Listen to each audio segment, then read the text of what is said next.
Hello and welcome, everybody. It's time for another LinkedIn Live, and I'm really excited today about the topic of art and real estate. So, we will have a deep dive into the topic of how art can level up real estate.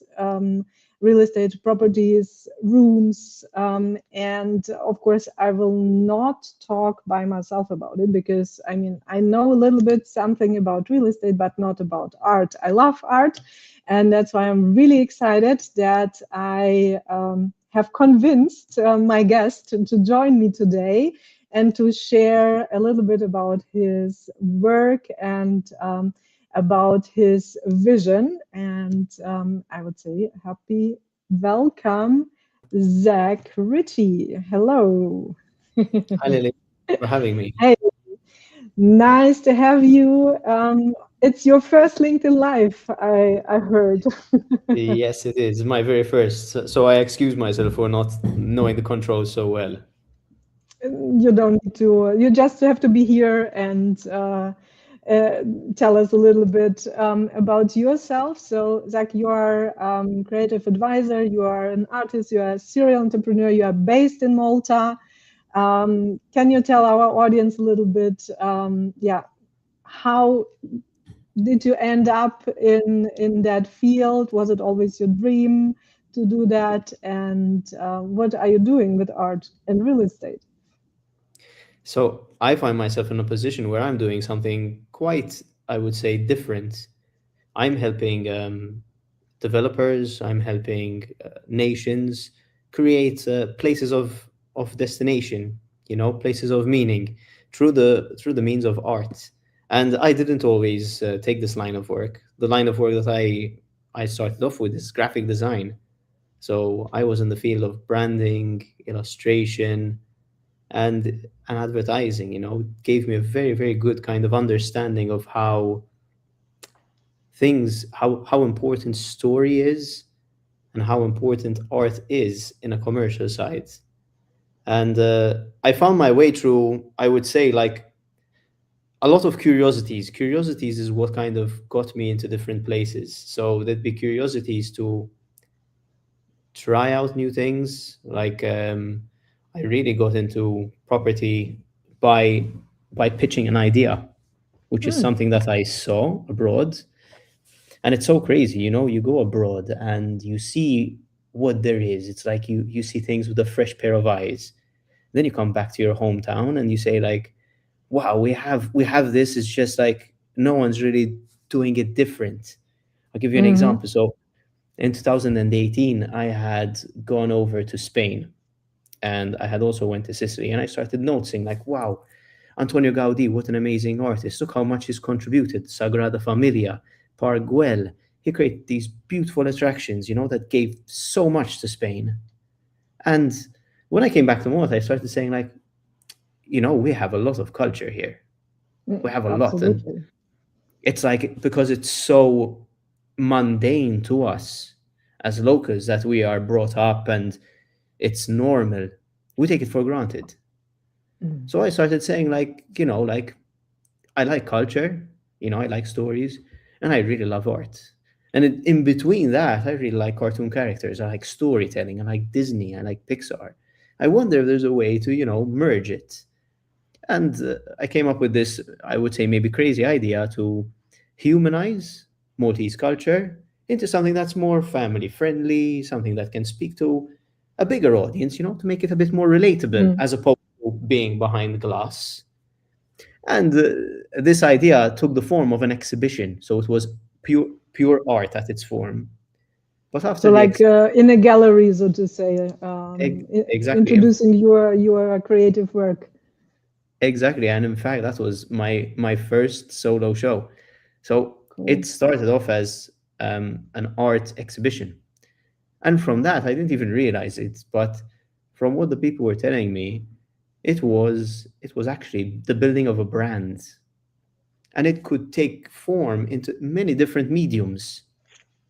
And what I mean by that is people started asking like, wow, this would be cool in t-shirts, this would be cool in souvenirs.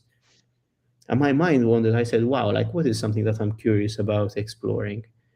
And I really thought about like sculptures, monuments, because we seem to have a lot of them around Malta, you know, Mm. because of priests, because of saints, because of people who've done good to the country. We have a lot of this, but I said, is there a way to kind of modernize it, bring it a bit contemporary, make it a little bit more spicy and sexy? And the first time I tried to push this idea out there was I proposed to government, and it was through a tender for the Marsa Junction, and it wasn't really well received. They thought it was a joke. Really, they said, Zach, Because no, that's too creative.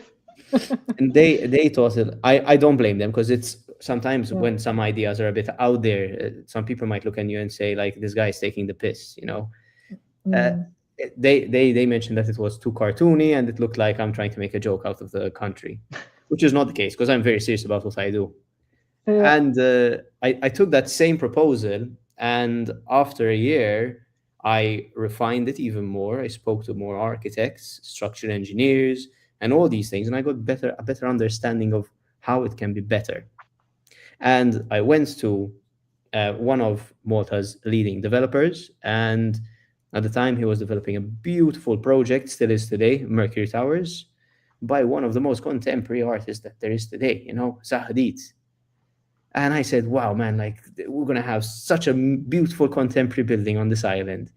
But like, what about our culture? Mm. Wouldn't it be cool to modernize our culture too? And we presented this idea, like modernize our culture, make them human, put them in bronze. So like that, it speaks to families and it's also luxury to fit the complex. And we came up with all these cool ideas. We positioned them in certain locations to generate footfall, and the idea was very well received, and that was the first project that we actually executed. So Amazing. from graphic design to exhibition Yeah. to creating an actual project for a property developer. The second project that we worked on was, all right, we have a beautiful roundabout. Well, it wasn't really beautiful, it was quite empty, between Pender and Mercury, and they wanted to kind of bring people in and make people look at that area in a different way. Because what Portugal used to be in the past was an entertainment area. Mm. Well, it still pretty much is, but what's going on around the area is there's a lot of developments happening. And they're turning into social areas, such as complexes, such as places for business, for family. So it's pretty much changing the area. And I was approached to kind of come up with a concept to tie it in together. And we created La Familia, which is a very simple concept that we are a community of people, whether Maltese, local, foreign, it doesn't matter. But we come into this world in different ages, different frequencies, okay? But no matter what changes around us, we will all stay together. And we created this beautiful roundabout kind of infinite sculpture with this family holding hands. And Beautiful. and that is my recent project that I can speak of to date. That's amazing. So, and also like what you mentioned, your work for like for the Mercury Tower. I think everybody in Malta or whoever comes to Malta and visits the Mercury Tower, they always first of all say, well, the building next to this beautiful sculpture. So they don't saying the build. So they always kind of associate it with your work. And I know that you have prepared a little presentation for us, Yeah, and so that we can see what this beautiful work is also about. So if you like, then you can go ahead with that as well. sure. So let me also then, when you're ready, here we go, add it to the stage, so to say. So just to give you an idea, I'll just show you the sculpture that we're talking about at the moment. So this is La Familia, the sculpture. But Very what I'd like nice. to show you guys is I've put together a few slides, and I'm really curious about creating destinations. And I've done a bit of research about examples and what other artists have done and other creatives have done. And I've put it together to kind of show and explore, maybe generate some ideas. So, art and real estate. We all know this. Property, at least here in Malta, whatever you do with it, you'll easily be able to sell it or you'll easily be able to rent it out. But if you want to stand out, then that's a different ball game. And that's maybe where art can come in and really make you, stand out. So here are just a few examples. And though all these examples don't fully show sculptures, they give an idea of designing a location. The first one that I really love and I've visited is Park Güell by Antonio Gaudí. So this is a lovely park. It was originally designed as a development to sell these beautiful houses within a park. And out of all the houses, only one has sold. And the government had funded Gaudi to create this beautiful park. And only after a period, they decided to turn it into a national park. And what's crazy is it generates so much footfall and it's really small. Just to give you an idea, this is 2,000 times smaller than Malta. And Wow. this small location generates 4.4 million footfall. And the Wow. tourists pay to get in also.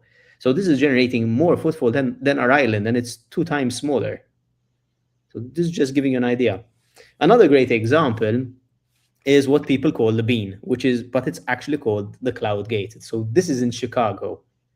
This is a beautifully designed, it's inspired by a Mercury drop. This is originally designed so people can see the skyline and they can also see all the people in the reflection. It is one of the most photographed sculptures that there is. And this sculpture has drawn in 5 million in footfall. The property developments all around have increased by 71% because there is an attraction. More buildings are being developed around it. And the people who actually can view the center and can view the sculpture and the stage demand a 40% increase in price as a premium. So it kind of shows that art can add quite a bit of value. Another one that I find really interesting is this sculpture is in Wall Street and the bull. These are two separate sculptures by two separate artists. So the bull was originally created by a crazy, out there artist who, in the 1989 crash, which they called Black Monday, this guy literally just came on site and created this bull and just dropped it on site. He wasn't even commissioned to do it, but he wanted to commemorate something that happened on that day, that although the markets tanked and crashed, he wanted to show that America, US, and all that they're bulls and they'll face anything. And so that's what the meaning was of that sculpture. A few years later, well, quite a few more years, Kristen Visbel placed this sculpture. It's called The Fearless Girl. And she did it a day just before Women's Day. And she wanted to do this to empower women, but mainly to empower women in for example, because this is in Wall Street, she wanted to show that more women needs to be in for example, boards, in higher divisions in businesses. And the way she placed it in front of this bull showed that she's fearless. However, it created some crazy engagement online and it became a tourist sensation. It generated 4.6 billion impressions on X and 215,000 people posted images of this girl, taking photos with this girl on Instagram. The problem, it got even more publicity and even more press because the artist actually wanted to take Kristen to court for the reason being that her sculpture, although with a very great cause, completely ruins the meaning of the bull, which in a sense, they both have great arguments, but they ended up coming to an agreement after about 11 months that the fearless girl can move. She stays within the same area, but she is now facing the stock exchange building, which is what she was designed to. So women deserve a place in, in these boards and all these things. So that's where she's placed. It's such a What great story, you know what I what an mean? amazing Sorry. Zach, when did Kristen placed this statue there? In which year was it? I believe it was 1989. It was roughly the period when there was Black Monday, Oh, the massive crash in Wall okay. Street. Okay. Wow, I didn't knew But that. I have fearless. been there, but never knew the story about it. Really cool. Yeah, amazing. There you go. So now we can understand that these sculptures are there to commemorate stories, meanings, time, place. Another one. So this is more of, as you could say, an installation. And the difference between a sculpture like what we saw, that is pretty much permanent. And this one is something that is time bound or campaign bound, or it's bound to a certain period of time. So Kusama is a very famous artist, and she's very well known for her polka dots. She did a collaboration with Louis Vuitton, and they released a very limited edition, I believe around 400 different products that are very limited in edition. And they created these really innovative, inflatable, and I would say soft sculptures that aren't there for long. They did them in Paris, New York, London, and Tokyo. And just something like this just looks so, like, it just demands your attention. They generated a lot of press online, 90 million impressions, and they generated 15.4 million in media impact value. Another one with Here a comes the similar. duck. Here comes the duck. This is quite a cool concept. So Hoffman had this idea that is quite an out there artist, and I really like him. He had this idea that we need to take care of our seas. Our seas are, if you had to think about it, are bots. And he came up with this concept, something that people know and recognize, like the rubber ducky. And he created this trail where this rubber ducky goes around different countries to show like this uniform concept that this is our bot. And it's crazy because like it generates so much interest, and it looks out of like, it just looks so crazy looking at it. This thing is massive. It generated 30 million economic impact, and it generated 1.6 million live views. Now we move into collaborations. So this is something that I found really interesting. This happened in 2018 in Tohoku. In Tohoku, basically there were some earthquakes, and the government wanted to come up with something strategic to revitalize more tourists coming to the area. And in 2016, for those who know, Pokemon Go had come out, and it was a craze. People like were going around like trying to catch Pokemon with their iPhones and their mobile devices. And 2 years later, they reached out to Pokemon to collaborate, and they agreed, and they created these manholes. For those who don't know, they are sewer holes, the sewer caps. So they designed these beautiful sewer caps, and they placed them all around these areas that unfortunately suffered a lot of impact due to the earthquakes and all this. And they carry on doing them. Although there isn't data showing what the results are, till today they are still creating more manholes.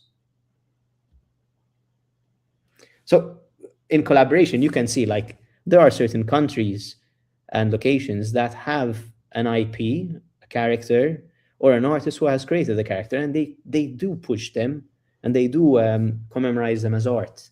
So in the Netherlands, there's Miffy. The United Kingdom, there's Paddington. Finland, there's Moomin. Germany, there's the Ampelman. And Belgium, there's Tintin. And there's also the Smurfs. So another two examples is something that is cultural. So in Liverpool in 2008, Liverpool was the capital of culture, and they wanted to kind of create a bit of interest around Liverpool. So they tried to create something cultural. So what they did is they got their two biggest exports. They got bananas and they got lambs, and they put them together to create the super lamb banana. And what they did with these sculptures, they placed 125 of them all around Liverpool for people to see, to explore as like a trail. And they also collaborated with artists. They got all these different artists to paint on these lamb bananas. And at the end of the period, they got to auction them off and sell them. Quite a cool concept. Another one that's quite similar is the Meninas. So this is in Madrid. So what they did is they took this very famous painting of the Meninas and they modernized it, and they created pretty much like the Superland bananas. They created these sculptures all around Madrid, and they did pretty much the same thing. They got these artists to paint on them and also auction them. So out of all those examples we saw, we can see that sculptures, art, can add a lot to a location. They can inject story, they can commemorate a story or something that happened. They can be something that is time bound for marketing and installation, or they could be something to empower a community. So, going back to our original question, art plus real estate equals it could be beautifying a place, it could be making something more relatable. Like here we had done this at Mercury, making our culture something more relatable. It could be making something more of an experience. The way these children are interacting with these sculptures, they wouldn't really do that with something behind glass or learning about something in a museum. They're building memories with these things. Art plus real estate could be branding. Branding like a story or a venture. They could be sustainable. You create these things and, well, you don't really need to take care of them because they can oxidize and they can last a lifetime. And it can also be being recognized, being recognizable. Last, I'm just going to show a bit of facts. So, nations and developers, they don't use art as decoration, they use it as leverage because they know that art is something that brings attention. So, art isn't an expense, it's actually an investment. It's an art multiplier. On average, urban studies show that it can increase property value by 15%. And if it's placed in a public development, it gives a reason for people to go around and explore. In fact, Bloomberg suggests that having landmarks in a property could increase it by 6%. And what most people don't think about is these sculptures are photo magnets, selfie magnets. And they're great for promoting, marketing. It's something sustainable. You don't really need to do much. So that's just a little bit of what I've put together, and it's something that I just really, really love. Thank you so much. So it's really fascinating to have the background stories. Of course, like as I said, I saw the sculptures at Wall Street, but it was like, without the story behind, it's nothing. And it also brings me a little bit to the question, like, do emotions play a significant role also from your perspective as an artist, when you do something like a sculpture, including it into an environment, including it into a property, or including it to a property? So what do you think, what do you say that, like, the emotion behind, which you also have because you put the passion and the creativity into your work, which is then visible in the end result and the people see and feel it. But yeah, what's your point of view on that? Emotions are definitely a big part of this. The only thing is there are two parts. There's the artist's input, and then there is the people who perceive it. So the people who perceive it, you don't know what you're going to get. When you create art, it's in the eye of the beholder. But it depends. If the story is being told, then that has its own emotions. Like, I can give you my example. These characters for the Zahdi project were created from the emotion of me being a child again, play, being curious, playing and having fun. And does that translate how people see it? I mean, I don't have control how people see it, but what I can see with kids climbing them, screaming and smiling at them, I think they kind of see that a bit.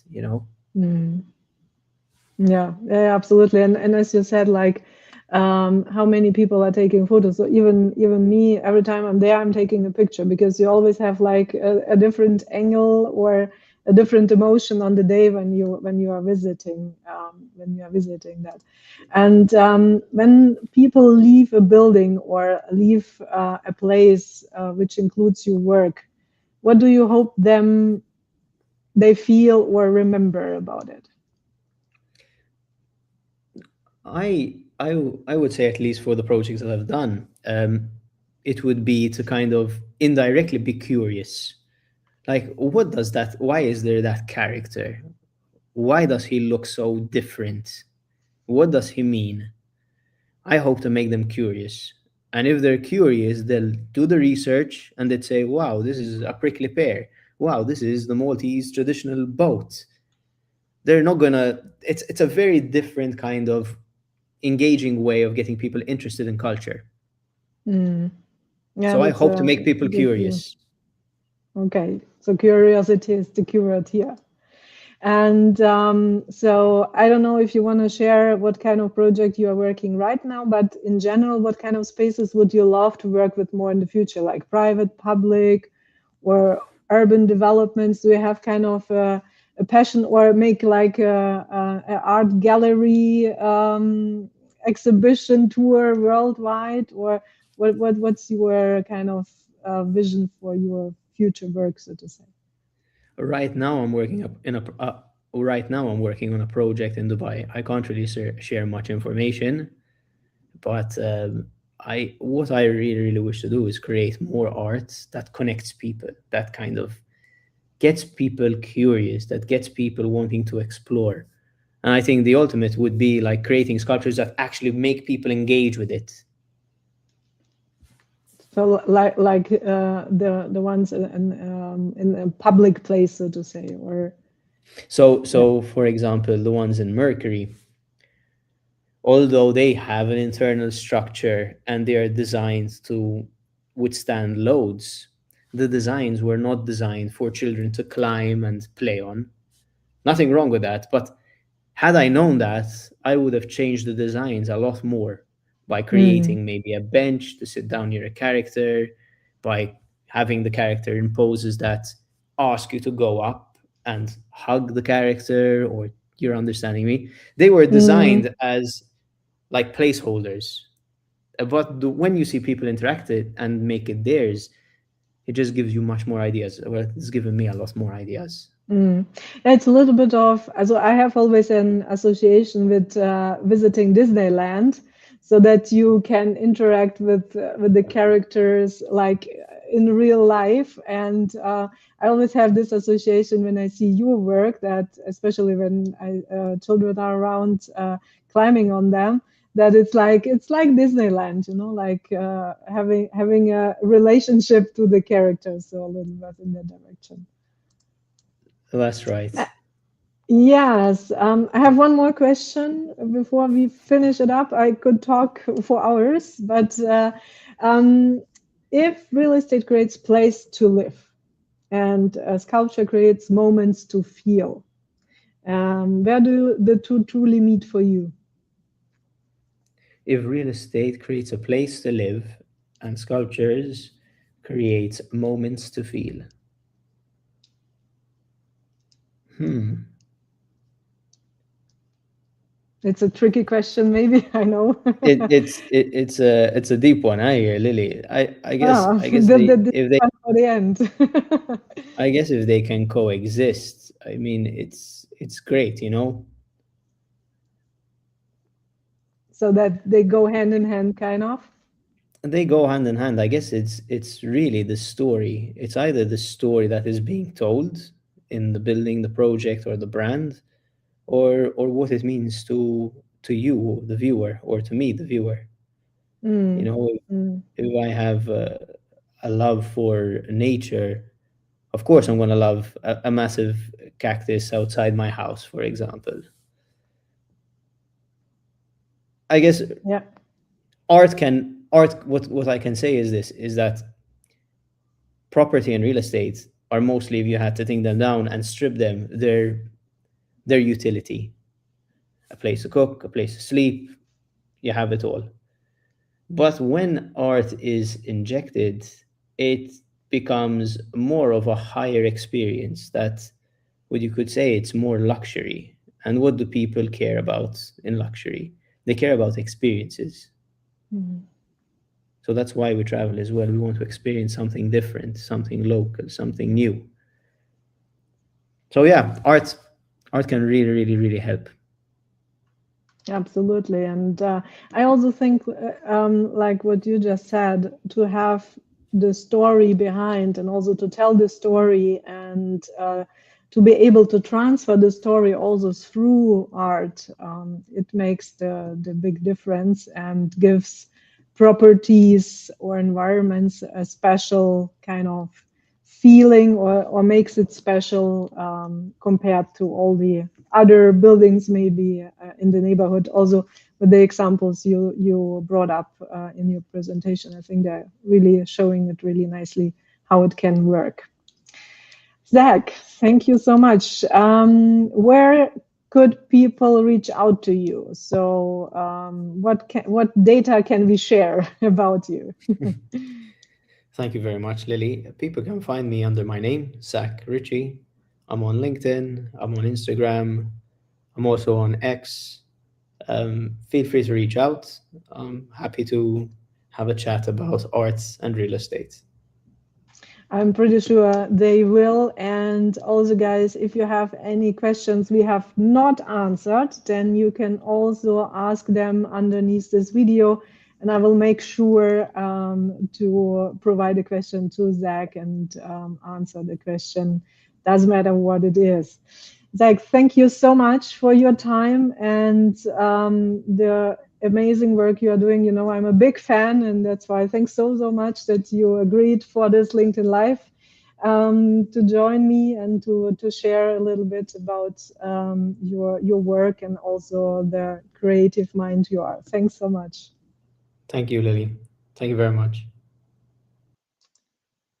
So, and it's time for me to say goodbye. And as I mentioned, if you have any questions popping up during rewatching it, then please reach out directly to me or ask the question underneath the video. And I would say, see you next time.